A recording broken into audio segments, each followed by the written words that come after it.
this out too. But all right, everyone, welcome to the first episode of the Last Note podcast. This is a cool project that's been in the works for a little bit now, and I couldn't think of any better people to host it and to be on it with to kick this whole thing off. So some introductions. My name's Noah. I am a third year music ed major at LSU. I've marched LSU drumline, Genesis, Rhythmic Force, and then I'm gonna let Preston introduce himself, and then I'm gonna do actually some little introductions about our guest that we have today. So yeah, I'm Preston, and I'm a fourth year at University of Oklahoma.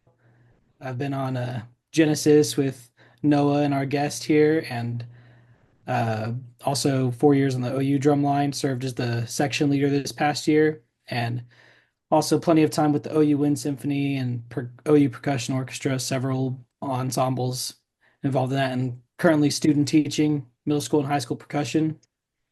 So lots of fun stuff going on. Awesome. And a little bit about our guest today. We have Mr. Josh Tullius here with us. We we all have marched together the last two seasons at Genesis, and we were kind of like the big core that all stayed part of the big core that all stayed together the last two seasons that really made it something special that is now being built on with 25 now that none of us are there. But it's kind of cool to see the legacy continue. A little bit about Josh. He's marched Sun City Independent and Genesis. So we're happy to have him here. And we're going to kind of this is going to be more of like a conversation, just kind of talking about some of our experiences that we've had all together. And then we're going to ask Josh some questions about just some of his life and kind of what got him to where he is today. Um, you want to say anything, Josh, before we get started? Yeah. First of all, thank you guys for having me on. It's an honor to be the very first guest, and hopefully this podcast goes crazy and like you get some cool people on here. But yeah, I think it's gonna be a fun time and I'm ready to answer some questions. So Yeah. One of the things that's just kind of like, I don't know, the vibe that we all had, we're all three working together over the summer, just as vets in an organization this last year was really like it really brought us all closer together. And that's kind of like how I want to kick this off is like what are some things that you felt different as, from 23 compared to 24 at Genesis? Because I know at least from my end, like there definitely seems like a change in the culture a little bit, but there was something about being that like second year vet that really it meant a lot more, at least on my end. So I want to kind of hear what do you have to think about that? um I think 23, it was kind of like a father son dynamic between Freddie and like everybody else in the battery, except for the other base vet that was there. But yeah, and Freddie was my friend before that too, but like he was the only one with experience and he knew what was going on. He knew how to do things a certain way, the Genesis way. And so we would all just listen and like, okay, Freddie, whatever you say. And then 24 season, like we had to do that, but I feel like it was kind of easier on us because we had more than just one or two vets. Um, I feel like Preston was a little bit of like a father figure in that way, just because I feel like he has that energy. But like they also came to me, and I had a different vibe than Preston, and you were the section leader. Obviously, you had a different vibe than both of us, but it was kind of more spread out responsibility to help the section get better and to answer those questions that the newbies had. So I thought it was easier for us than it was for Freddie, and thank God Freddie was there though. We love Freddie. Dude, I don't know. I don't know what I would have done without Freddie. It came up Yeah. on my memories from a year ago whenever he came to audition at OU for his masters. I just that was a fun time. I miss Freddie. We'll have to pull him in sometime too. Yeah. We got to get Freddie on the pod for sure. But yeah, that's I mean, Freddie was like that father figure for sure. And it was like I for me never have marching side to side and having to stand next to such an experienced person, like the pressure of that was insane. But he made it so easy just because of like just his vibe that he had to him. He's Yeah. like this nonchalant, but like we're gonna do it a certain way and we're gonna work our tails off. Yeah. So I know that was something I definitely appreciated that he did. That I know not a lot of people are that way, really. They're not so forgiving either. Yeah. Um, I do have one really good question that kind of ties into this. I know that so we all marched here in 23, 24. What was your favorite memory from 24? Or actually, let's do 23 first, and then we'll do 24 since we were talking about Freddie. Um, I think my favorite memory was the time we spent in, I don't know where it was, but it was like a really moist like state, and it was 4th of July on the 23 year. Arkansas. That was Arkansas. Yeah. Arkansas, Arkansas. yeah. And then I don't remember what town it was either, but it was like pretty country vibe. And then there was like some historic like buildings areas, and then they were like the vendors were selling like gator and things like that. And I'm from like El Paso, Texas. Like I don't see that kind of stuff all the time, but it was pretty cool. And I had like a tour bay.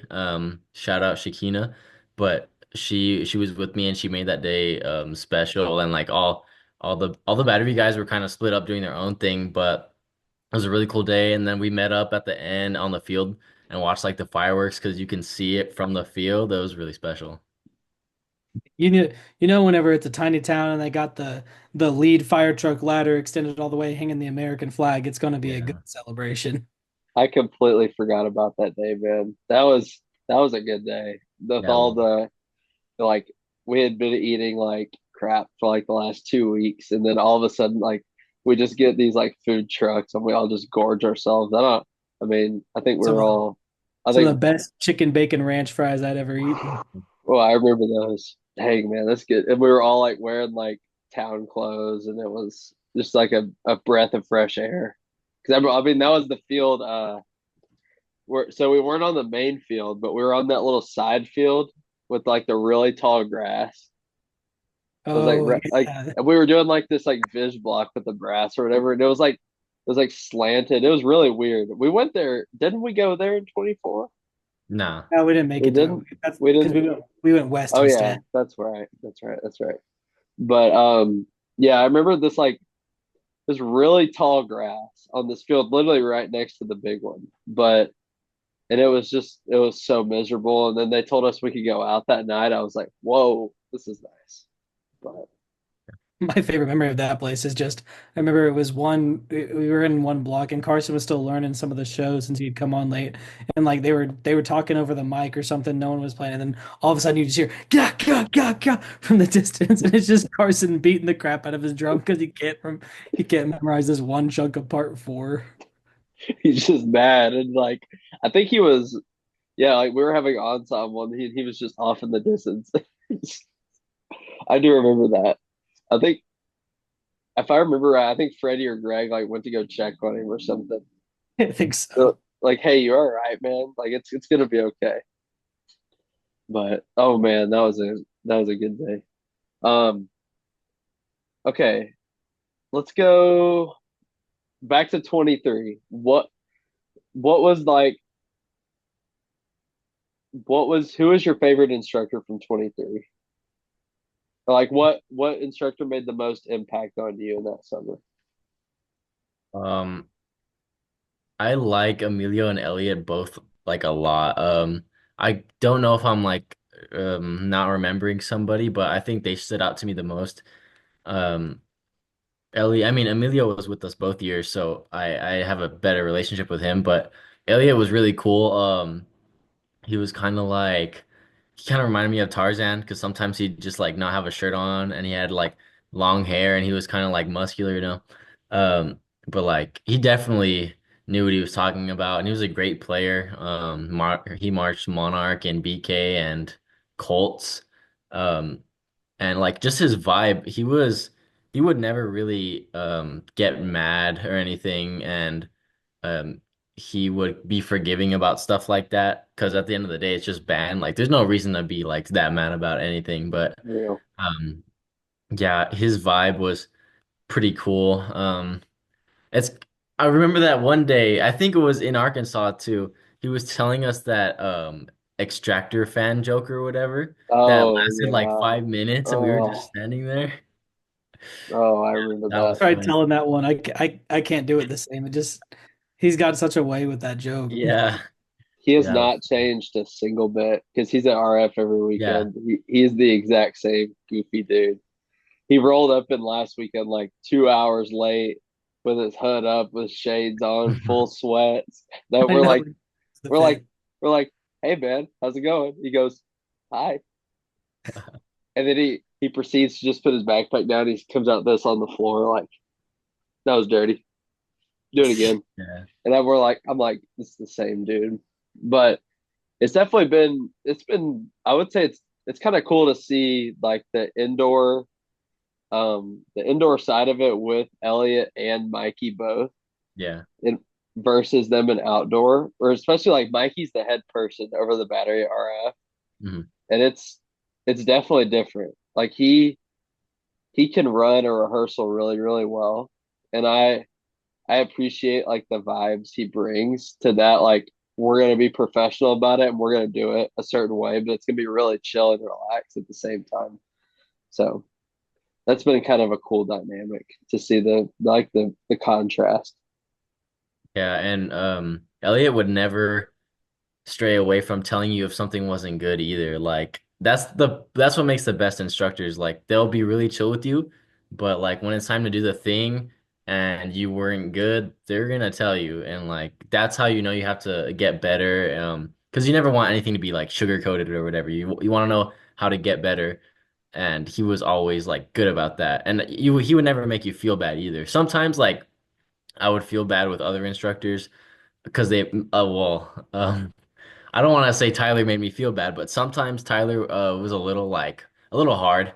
Um and but Elliot like he never made me like question if I was like doing this right or if I should stop, you know. But that's why I liked Elliot. And then Emilio, he's like he's like your friend. Like he'll talk to you about things like even though I don't watch anime a lot, he'll talk to you about anime, video games, pop culture, like artists, whatever, like just whatever you want to talk about because he's just chill and he kind of has a feminine side to him, and he's a really good drummer. Like he has like some of the most relaxed hands I've ever seen, and he plays like because he can play like Boston because he marched Boston, but he also plays like Rennick and like SEV, like hands low to the drum and like all crazy. But yeah, he would never make you feel bad too. Like and he would call you out, but it was never I wouldn't even say it was like close to Elliot. Like it was never even close to being like harsh or mean or anything. He would just like let you know like, hey, that wasn't good. But yeah, I love Emilio too. Yeah, Emilio was definitely one of those that made a big impact on me too. But just the I guess the contrast between all of our different snare techs that we had was kind of it was a cool dynamic to have, but Yeah. it was also stressful on us a little bit too. Yeah. So I mean, we are getting like different sides sometimes, but I think it honestly makes a better line to have those different kinds of feedback because some days we may be more willing or not more willing, but like more responsive to something Emilio says based off like the whole vibe of the group that day Mhm. versus someone like Elliot or Tyler or someone else like that. Yeah. But I mean, I love Tyler too. I Yeah. love especially after 20, like through the 24 seasons, really, when I started to like see, like, okay, this is why he does what he does. Like, Huh. some of the things he does is just his personality. But it's like, once you understand that, it's great. So, and then that's like, I think we all kind of got closer, especially the vets from year one to Mhm. year two. And even Jake going back for year three, like that's Yeah, that was insane. crazy. It's cool to still have one of the OGs from 22 in there. Yeah. So that'll be cool to see how they develop this season. Yeah. All rookie snare line. Yeah, Mondo told me it's gonna be There interesting. there's some talent on there though. There's some talent. There's some LSU guys, some North Texas guys, some Texas State. It's generally like it's a more college line. Mm, So that's good. And I think there's but something good to be like that could come from that is you got is there's leadership for the battery and other sections, but in terms of the snare line, it's a clean slate. Like there's no one that's really like, oh, this is the guy who's from here, and this is the guy how I have to do it. And I mean, it's not like there's a huge staff turnover like there was going from 22 to 23.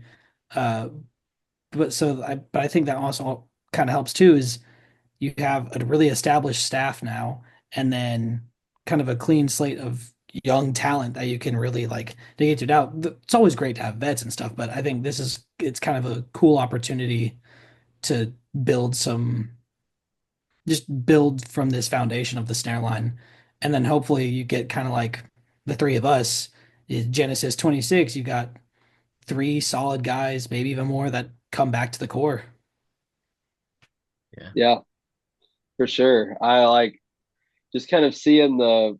It'll be really. I mean, it's gonna be weird a little bit. Like, not gonna lie. Like, I'm still kind of like I have a soft spot in my heart for the summer, and I still miss it every once in a while. So it's definitely the first time like I see him live in person. It's gonna be a little weird, like knowing that we've done every single rep the last 2 years with them for that I'm organization. But inexplicably mad that they are going to Broken Arrow this year. dude, Broken Arrow and Denton, are we serious? Like the closest two shows to my home. Like We, two of the best shows in the country. Like, but that South tour right off the bat, ooh, I'm glad I'm not going to Alabama and Tennessee in early July. the horror stories from my friends at Spirit. It was awful. Yeah, and is Brooks doing it at Crown, huh? They're doing that same tour again. I think I so. think. Ooh, brutal. So let's kind of segue this into. I know Josh, you have a lot of indoor experience too. Mhm. So what are some of the things that like what made you want to do? Did you do indoor before you did outdoor? Yeah, I did. Okay, so what made you want to pursue indoor, like indoor percussion in general? I started when I was 14 as a drum set player. Um, and I was just at school, I was just learning drum set, like jazz. The only experience I had was like middle school jazz band and stuff like that. And I only had started when I was like probably 12 in seventh grade. And then I played 12, 13, and then 14 was my first year of indoor. Um, and my brother Caleb, he kind of owns the whole Sun City organization now. It's called Sun City Musical Arts, and it has the Winds group and it has a guard group. But at the time he didn't own it, but he just wanted me to be in it because he knew it was a thing, and I didn't really know what it was. But he was, I mean, telling me about it, and I was like kind of scared. Like I was just a freshman and I didn't know what it was, and I didn't know if I was good or not compared to other people, or if I was what they needed me to be. And so I didn't want to do it just because I was too scared to. And then he was like, you know what, I'm gonna call them, and I'm gonna see if I can get you a spot. Um, and so, because there's not like so much local talent, like El Paso's like pretty remote. You have to drive pretty far to get to any other big city. And then it's only like probably a million people, like in the whole, because Las Cruces is a New Mexico town that's close to us. And so it's probably just a million in like our total area. Um, and so he called them and then told them about me and they said yeah they would like try me out maybe on cymbals maybe on drum set and so I went to their rehearsal and it was at a high school in like I didn't think we have access to the gym yet. I think we can only be like outside on like the tennis court or basketball court or something.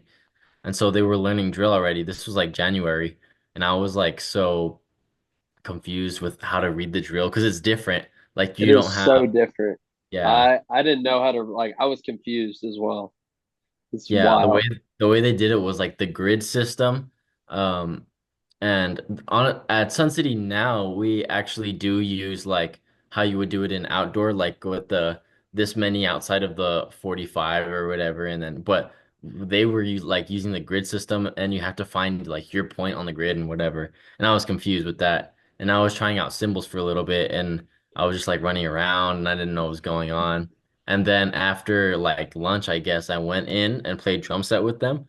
And then I think they thought I was better at that or whatever. So even though I was pretty like basic drum set skills, I stuck with drum set for that season. And then we went to like Phoenix. I'm not sure if we were trying to go to Dayton. I think we were, but the financial situation wasn't going very well because also COVID was about to be a thing. And so the only like regional or big show we did was at a Phoenix regional, and it was cool. Like I got to see how the whole WGI goes with all the groups in the same lot. And then I saw Brandon Olander watching like the Sun City lot, and I was like, dang, okay. I was pretty hyped for that. And I was scared too because it was like my first actual lot where people would watch and stuff. And that Sun City battery was like pretty good too. It was way too good for the show design that we had.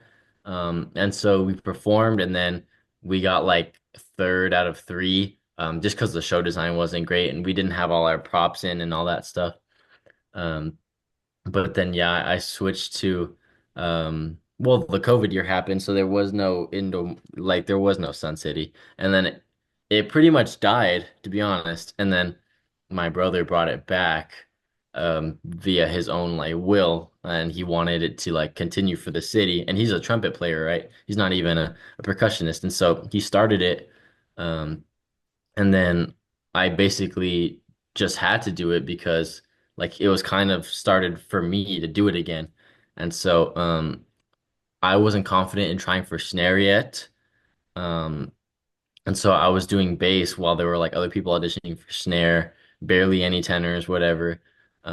And then my brother was like, bro, like none of these like snare players are that good. You should just try out for snare.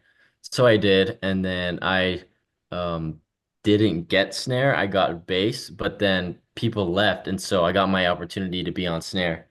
And it was like a real struggle bus in the beginning. There was like five people at rehearsal, and then people started coming in. Freddie was one of them that came in later. Um, and that brought in like more attention from a couple older people, and they really helped us get through that first year back in 2022. And it was like a space show. And then I was able to like get a lot better at snare that year. And then I was 16 this year. No, yeah, I was 16. And then the next year I was 17. We did a show based on Dorian Gray, the book. And then Freddie was still there, and we had James, who was a Genesis vet, Amelia, who was a Genesis vet. Um, and we had some like really good players, and then we made like semifinals of Open and uh, well, when you're in Dayton, you don't actually go to the Dayton Arena for Open until you make finals. So if you don't make finals, you don't get to perform in the Dayton Arena. But we were in semifinals, so we were close, but we performed in like I don't know. I don't remember what the arena was called, but it was in the like a. It wasn't even in Ohio. It was in the state next to it. But that was cool that we got to be the first El Paso group to do that. Um, and then last year it didn't go as planned, and things happened. And then this year I think we're on track, and we might visit semifinals again, maybe finals. I don't know. I like our chances. We're doing good, but. So yeah, that was kind of my indoor journey. Nice. And I still have kind of I think 3 years left after this one.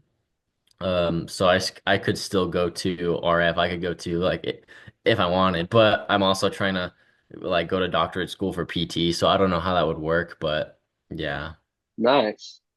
Dude, I had no idea you played drum set. That's yeah. cool. That's Yeah, I yeah. wasn't very good. I got good as I went through high school. I made like all region jazz and stuff, and um on jazz drum set I was like 10th in the state. And then I kind of stopped playing when I got into like marching snare, but yeah, I played a little drum set. Okay. Something Yeah. slight. Yeah. That's awesome, dude. Um, I want this is kind of the tradition I want to start. I want you to give one piece of advice that you would have for a young percussionist in less than a minute. Okay, less than a minute. Here, let me put a timer on. You have let's see, as we have 2 minutes We and can, 30 we can seconds left save, on this we can, video. we can Oh, save great. this one, Okay. start another one, and just edit the two together. Yeah, that's what I'm gonna do if we run out of time. Okay.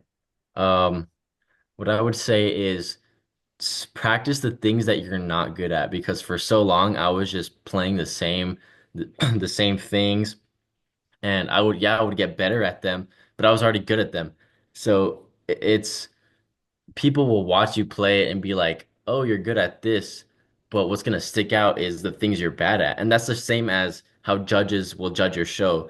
Like if you're really bad at things and if you're really good at things, it's still gonna be bad because other groups or other people are just good at everything or at least decent at everything. And so, getting in the habit of playing the things that you know you can't play very well is gonna get you to where you want to go and give you success in the long run, basically. That's good. That's actually really good advice. I stand behind that pretty firm. So, all right. Well, we are running a little bit out of time. So this has been great. I could not have thought Yeah. of a better way to kick this off, and I'm super excited. Me and Preston both are ecstatic that you're here. Thank you. It's Thank been you. it's been so nice just to catch up.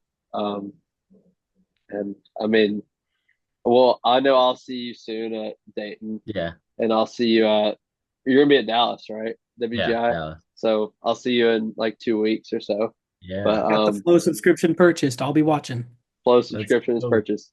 I want to take the last couple seconds to talk about our sponsor of the podcast. So the sponsor is the Battery Archive, which is a lesson studio that is online based. We focus in giving instruction to all people in the marching arts, and we're starting to branch in the concert world as well with certain instructors. The link will be in the description. The book you can book with myself as well as many of the other instructors as well. So, and there's big things coming soon from that organization. So, all right, Preston, you got anything else? It's been great catching up with y'all. Yeah, for Looking real. forward to doing more of this. We'll have Josh back on sometime again, I'm sure. Sure. Yeah. Have another. Before we were rudely interrupted by Zoom cutting us off, so we had to restart on another meeting. Um, just a little bit more about the Battery Archive. Some big things coming soon. You can book instructors on snare, bass, tenors, front ensemble, you name it, it's on there. Very actually affordable prices. Oh, sorry, my screen went bye for a sec. Okay, we're back. Very affordable prices from all different instructors who have marched all around the country.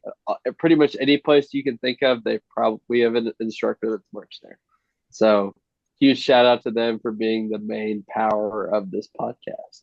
So with that, I think that's about it. This has been great getting to catch up with everyone. I'm so excited to see where this podcast goes down the road. Yeah, me too. So we've got some cool people that I'm trying to get lined up right now. Um, but Yeah, that's lots about to it. talk about, lots of marching, some concert, just percussion, or even just being a collegiate student in this in the 2020s right now. Because that's the cool thing of I think what we got starting here is there's nothing out there really that's guys who have marched or done percussion or music together and talking about their experiences in this like post-COVID 2020s era with so much has changed since before then to now that I think is really cool that there's people have gone through that now that we can speak out on it and just our experiences to The, the help. post COVID music education, Yeah. Oh yeah. wild world. So, all right, I think that's about it. We'll signing off. We will see y'all next week with another guest. So thank you, Josh, for coming on today. Thanks for Appreciate I'll it. having me. see you in a few weeks at Dallas. So Yeah. Good luck, good boys. luck.